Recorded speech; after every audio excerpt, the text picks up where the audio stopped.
Hello and welcome back to the Chelmsford News Show. I'm Tom Christiano. Well, tonight we're going to have a two-part show with three Democratic candidates for state representative of the 14th Middlesex District. The 14th Middlesex District consists of precincts 7 through 11 here in Chelmsford, all of Carlisle, and parts of Concord and Acton. And the three candidates that we have with us tonight are Vivian Birchall, Simon Cataldo, and Pat Wojtas. So I'm going to begin with each candidate telling us a little bit about their background and why they've decided to run for state representative this year. And the primary is going to take place on Tuesday, September 6th. So Vivian Birchall, thank you for being here today. And could you tell us a little bit about your background and why you've decided to run? Yes, Tom, thank you again for hosting us. And it's an honor to be here on this stage with my fellow candidates, Simon and Pat. My name is Vivian Birchall. I'm a mother of two girls, 7 and 10, in our public school. I also have a stepdaughter in England who is much older. So it's an honor to run to represent the towns that you have mentioned. It gives me so much pride as somebody who was not born here, but who came here and has loved this town enough, for this community enough for me to run for office. Part of my background that I bring to this office is I've worked in local government with the town of Acton in the planning and building divisions. I'm a co-operator for Emerson Hospital, which gives me an insight into the healthcare challenges that we have in our community, because Emerson serves many of the communities that we live in. I'm also on the board for our local United Way that provides direct services to people who are struggling with mental health, food insecurity, just rental assistance, and many other issues that often have stigma that we do not bring to the spotlight. But also my background prior to coming here is I worked in government, first with a legislative body in Uganda, mobilizing legislators to pass anti-corruption laws, and then transitioned on to the national planning that is charged with creating the country's comprehensive plans. And my particular role was to work with the team to integrate governance priorities, because without governance, then all development just crashes. It can't happen. So this is a little bit about me, and I'll be telling you more as we get along. Right. And of course, I work for telemedia, hosting conversations that like you're doing, so that our communities can stay informed, our local governments can share information, and non-profit organizations. So I'm excited. Thank you. Well, thank you very much again for being here, Vivian, and for throwing your hat in the ring, as they say. Thank you. Simon Cataldo, could we hear a little bit about your background and why you've decided to run this year? Tom, thank you so much for having me on the show again. It is a pleasure to be here. It's a pleasure to be here with Pat and Vivian. My name is Simon Cataldo. I'm running for state rep in our 14th Middlesex District. I'm a husband to my wife, Chessie, and father to our two toddlers. I grew up in the district, graduated from Concord Carlisle High School, and started my career as a special education teacher in an inner city school in New York City. There, I helped my special education students earn the highest gains on the state math exam for former low-level performers, and started the first public middle school lacrosse team in Harlem. My students and I turned that into Harlem Lacrosse, what became a national nonprofit serving over 3,000 students, operating in Boston, Baltimore, Philadelphia, Los Angeles, and New York. And as president of that organization, I oversee over 60 full-time employees and a budget of now over $8 million operating our program. We ushered that from zero to a national organization through the pandemic and did not lay off a single person. Wow. I later became a federal prosecutor at the U.S. Justice Department, working in a small public corruption section. And in my first case, I prosecuted Sheriff Joe Arpaio of Arizona, who we tried and was found guilty at trial. And then after Trump made him his first pardon, I prosecuted a host of other type of public corruption cases. So now I'm living here in the district, raising our family and biking from door to door, listening to the concerns and hopes of the residents in our wonderful community. Thank you very much also for being here, Simon. It's great to have you on the show again, along with Vivian and Pat. Pat has been on many, many times over the years on my shows. So thank you, Simon, for being here. Let's hope we have a great forum. Pat Wojtas, could you tell us about your background and why you've decided to run this year? Okay, well, thanks, Tom. Thanks for having this forum, and thanks for the other candidates. They both have very impressive resumes, and I probably don't need as much of an introduction as they do, because as you mentioned, I've been on your show many times. I grew up in this area in Chelmsford, graduated from the Chelmsford schools. I went to UMass Amherst to get my bachelor's degree, and while I was there, I went through the ROTC program and was commissioned into the Air Force as an officer.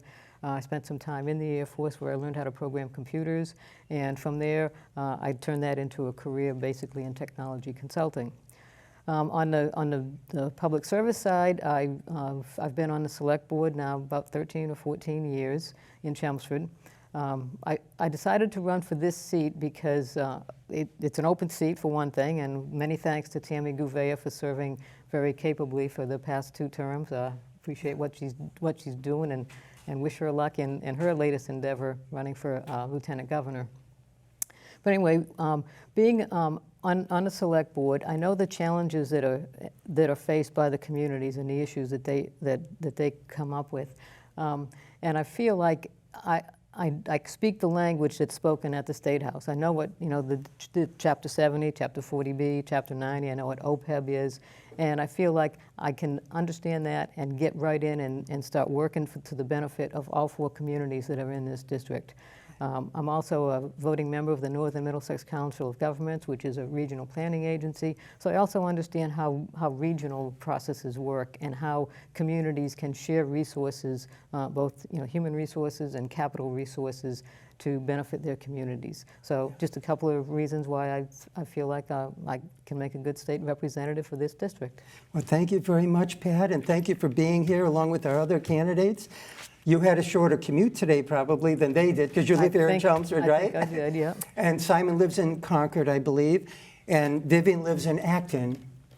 And I live here in Chelmsford as well. So, well, this is a candidate forum. I call that rather than a debate because we don't have times like a minute and a half to answer, which I find too structured and not very interesting. And very often the candidates are cut off when they're in the middle of making a point. And I never like that. So I like when we get together, we have an informal discussion of the issues, which is what we're going to have today. I hope you like the topics I picked out for all of you. I didn't show the candidates any of the topics ahead of time. So it's going to be informal. You could debate with each other if you'd like, or you could just make your comment. And I'm not going to call on anybody at first. I'm going to leave it open to who wants to answer first, second, or third, okay? And so that's about it for the rules, and let's get in with the topics. The first topic I have is the state budget. The state budget is approximately $52.7 billion. What are your thoughts about the budget, and what would you like to see added to or deleted from the state budget? So it's open to anyone. I'll go first. So it's always, part of my background is I worked in the comprehensive planning, which meant that we dealt with national budgets or integrating priorities into the national plan and being budgeted. And so I understand the complexity of putting together a budget. So one of the things that I want to see more in a budget are, I don't know how to translate it but into the budget system, but more literacy programs where there are translation services for our libraries. Because when people move to this area, they all want to participate in helping their grandchildren, their children, and if they don't speak English as a first language, then it becomes a problem with interaction. So I want to see more funds allocated to interpretation services. I recently did a training in audio description. Just to be able to communicate perfectly with people who are blind or impaired, vision impaired. So I appreciate the need, and I would want to see that reflected in our national budgets as a priority for all the public uses. Thank you. Would you mind, Pat? Should we just go this way? Sure. Tom, thanks for that question. It's so important right now. I'm sure everybody watching has read the news. We have some really interesting budget challenges and a unique situation right now where the governor is ready to trigger a law that could put as much as $3 billion back into the hands of taxpayers. And that's injected a lot of uncertainty into our budget. I think the acute need for our communities, in particular Chelmsford, right now is to supplement the local aid that we're going to see immediately and in the years to come. The town manager several months ago at a meeting that Pat was at, a joint finance school and select board meeting, made a really excellent presentation showing how in the years to come, local aid, if you take into account inflation, is actually going to be decreasing. So we're talking about general local aid, Chapter 70 funding for our school, Chapter 90 funding for our roads. And that's unacceptable. We are living at a time when the state can't afford to supplement our local municipal budgets. And those are funds that affect everybody. Chapter 70 state aid for schools, it doesn't only affect the children and families who use the school system right now, it affects the fiscal health of the entire town. And so we need somebody who can go in there and advocate for our communities, including Chelmsford, to increase the amount of local aid that is allocated to our portion of the Commonwealth, the 14th Middlesex District. Yes, thank you. So I agree with what the other two candidates have said. I mean, obviously, I know Chelmsford better than I do the other three communities in this district, and yeah, local aid has in effect decreased over the past 10 or 12 years because it hasn't kept up with inflation. And my philosophy is the more money you can give to the localities, the better off everybody is, because the cities and towns know where their needs are, know where their issues are, know how to get things done effectively and efficiently. So when they keep the money to themselves, the state, I'm talking about now the state administration, maybe they put them in different pots, and then you have to apply for a grant or whatever to get that money, and then it's very specific to where it goes. If the state would just increase the unrestricted government aid, give it to the communities, and the communities know where that money should go and how best to spend it. If one formula I often use, which is probably not exactly right, but if something would have cost say $100,000 for a town to build, say an intersection or something that needs to be reconfigured.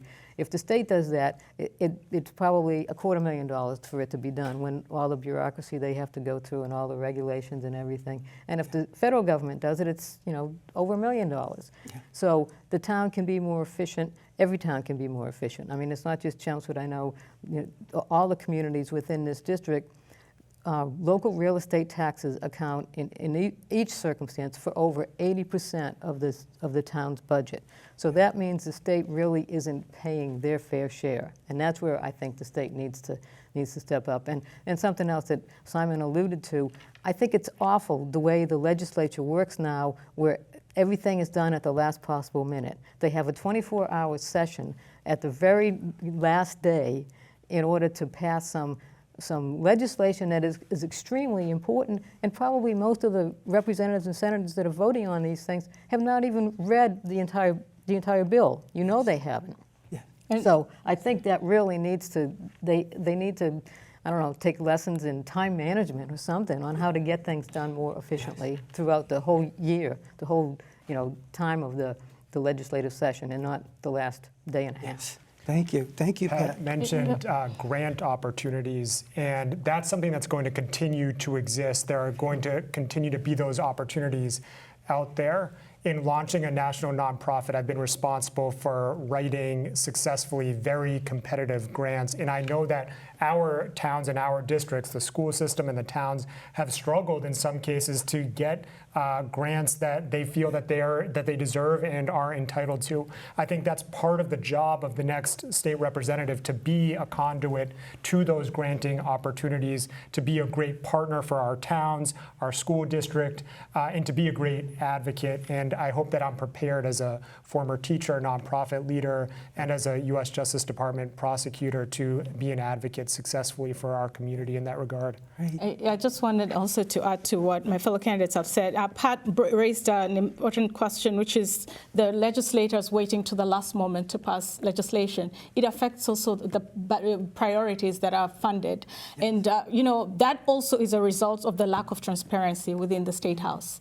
And I have been endorsed by 2 organizations, Act on Mass and Incorruptible Mass, that are working hard to increase the transparency. So that will kind of break down or improve the way legislation is passed, the timing with which it's passed, because when we delay to pass legislation, then we delay funding that is going to improve people's lives. And people are struggling. You mentioned taxes, the high taxes, property. That's a theme that is across the district when we talk to people. And some of the challenges of that is because the local businesses are failing, and I want to prioritize investing in subsidies for local businesses. As a producer on Acton TV, I made it my priority to profile our local businesses just so that the community can understand the challenges they've been going through during the pandemic. And because many were closing because they didn't get the adequate support, whether it was from the state or the local governments, I want to change that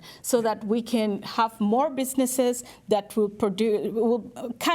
provide another tax base for the local governments in addition to other revenues from the state. Yes, thank you. And I think, Vivian, just to wrap it up or whatever you want to do, touched on something very important about the legislature. The legislature has all these rules about open meeting law that all the municipalities have to abide by very strictly, and they don't. They don't. They can have meetings in private and not let anybody into their deliberations and their discussions, which, we would be, cited by the Attorney General if the Select Board did that in Chelmsford. So I think that's critically important that we open that up. I mean, freedom of information requests should be able to be filed, and information, received from people that the legislators so we know what they're doing, and also to allow everybody to be able to review a bill before it's voted on. I mean, that's unheard of to have even a 70 or 80 page bill, which is probably on the shorter side, that somebody has 15 minutes to read it before they have to vote on it. Yes, thank you. Thank you. Well, our next topic is, what can the state representatives do to help improve the public education in our state? And it's open to anyone.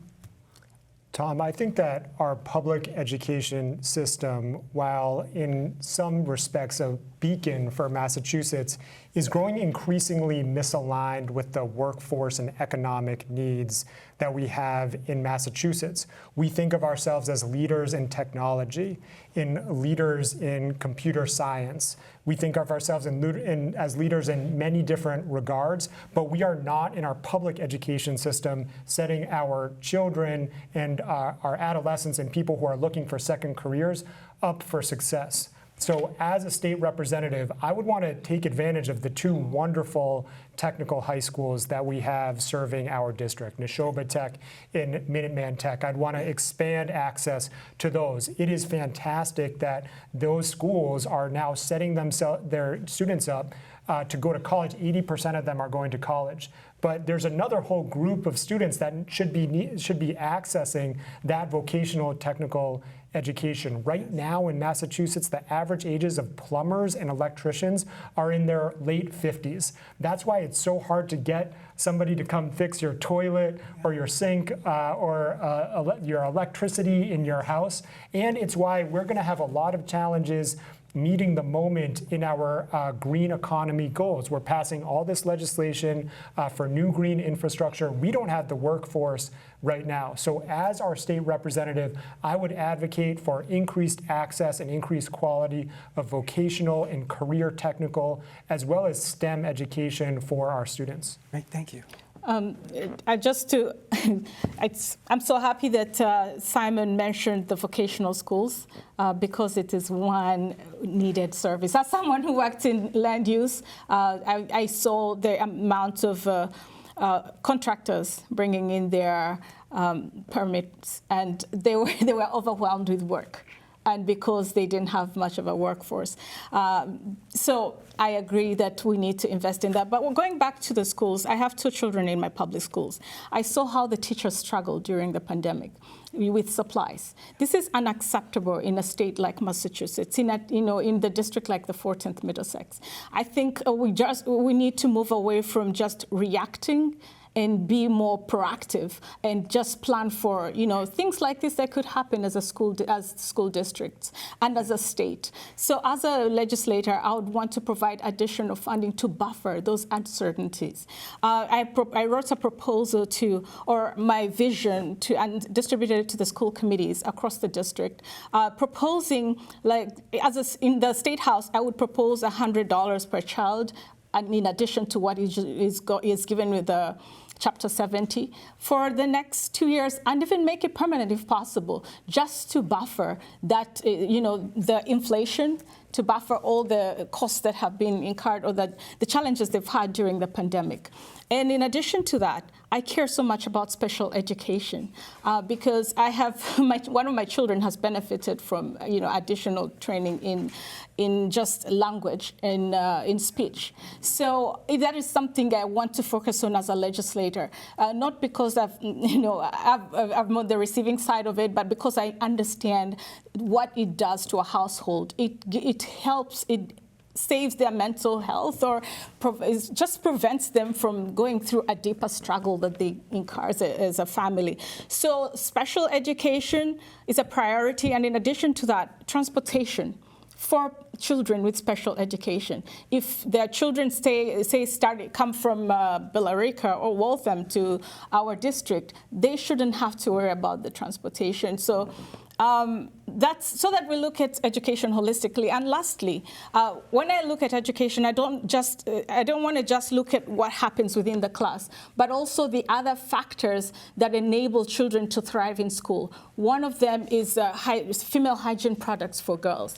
That is something I'm passionate about, because if something happens to them at school, they have no one else, they can't go home right away. But if we facilitate the schools with hygiene products that will make them feel safe, boost their morale and esteem, that will take the girl child a long way. So just to supplement on the other. Thank you. So I'm not going to disagree with anything that's been said. I know the Chelmsford schools pretty well, and I'm pretty proud of the Chelmsford schools and having gone through them. And I know all the schools in this district are, rated very, very high. But as forward to what Vivian said, there are issues with funding on some aspects having to do with schools, transportation being one. In Chelmsford now, if you live within 2 miles of a school, if you're above 6th grade, then you either have to pay for transportation or walk or get a ride. Another part of that where there are fees charged for students is on the after-school activities, athletics and clubs and things like that. And in Chelmsford, I've often mentioned to the school committee, I think instead of decreasing the first, say the first sport that you do is like $300 and then it goes to $200 and then $100. I think it should be the other way around, if at all. If ideally there would be no charges for fees or for any of those activities, but you should charge the least amount if somebody's doing just one activity. You shouldn't be charging the most amount if somebody's doing one activity, because we should encourage as many people as possible, as many students as possible to get involved in those after-school activities, which help build a more rounded student and person. Yes. Thank you, thank you. Well, we have less than 6 minutes left for this part one of our candidate forum. So this topic is related to education as well, and safety in education. So could we make our answers as short as possible? And if we need more time, we could maybe get back to it in the second part of our forum. What do you think the state should do to help improve the safety of our students and teachers in our schools in light of the very unfortunate shootings that happen much too often in our country? It's open to anyone. All right, well, I'll start on this one then. For one, we don't need to have our teachers carrying guns. Okay. That's a non-negotiable with me. We don't need to do that. We need to have I guess, practice, you could say, in the classroom, which I know they do in Chelmsford. They have the drills, like we used to have fire drills when we were going to school. Now they have, active shooter drills, which is scary to think about, but they have to do that. And I think that just the protocols need to be followed as far as keeping the doors locked, checking everybody in that wants to come into the school, which I know they're very good about doing that around here. We come to this school here to tape shows very often, and we have to come through the office and sign in. Yeah. So I just think that all the protocols need to be followed adequately, safely, and just for the students and the teachers to know what to do if something happens. Thank you, Pat. And we have a few minutes left. Simon and Vivian?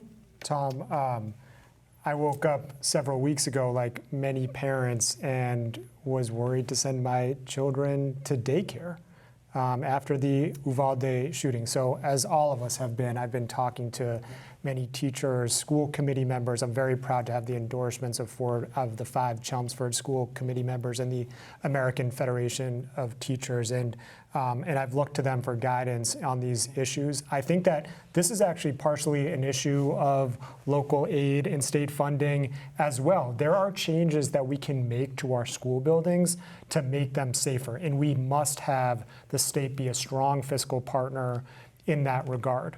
We can also do more to align our state gun laws with the recent Bruin decision in the Supreme Court. As a former U.S. Justice Department trial attorney, I'd use all the tools at my disposal to make sure that our legislation in Massachusetts is at the tip of the spear for gun safety. Right, thank you. Simon. Vivian? I agree with what my colleague said, but in addition to that, mental health is the cause of some of the shootings. And I want to invest in mental health so that the children have enough resources in the schools, and there is better follow-up after they leave school when they go home, because there is a link between home and school when it comes to mental health. And I don't know how much time we have, but we have a little time.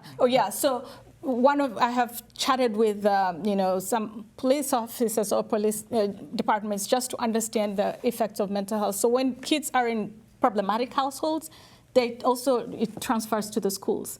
And if they are having bullying issues at school, sometimes it also transfers. They don't have the safety net at home. So looking at a very comprehensive mental health strategy, I think is going to help.